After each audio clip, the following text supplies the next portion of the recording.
کائنات کے امام صلی اللہ علیہ وسلم فرماتے ہیں کہ لعن اللہ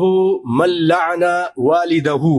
اللہ کی لعنت ہو اس شخص پر جو اپنے والد کو لعنت کرے۔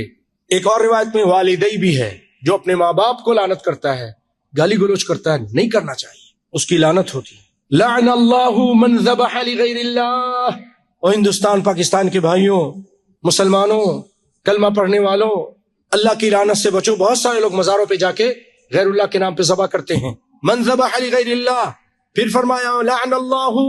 من غیر منار الارض، جو زمین کی نشانی کو بدلتا ہے، کھیت میں جا کے کھوٹے کو آگے کر دیتا ہے، اپنے گھر کے پلاٹ میں بلاک کو آگے کر دیتا ہے تاکہ یہ میرا ہو جائے، دیوار آگے بنا لیتا ہے، فراڈ کرتا ہے، جا کر عدالت میں جھوٹی گواہیاں دے کر اپنے لوگوں کے پلاٹ قبضہ کر رہا ہے، ناجائز۔ تو آپ صلی اللہ علیہ وسلم فرماتے جو زمین کی نشانی کو بدلتا ہے زمین زیادہ کرنے کے لیے، اس پہ بھی لعنت۔ اور آخری بات کہ کائنات کے امام صلی اللہ علیہ وسلم فرماتے ہیں لعن اللہ من آوى محدثا، اس بخاری کی روایت ہے، ابو داؤد میں بھی ہے، ابن حبان میں بھی ہے، نسائی میں بھی ہے،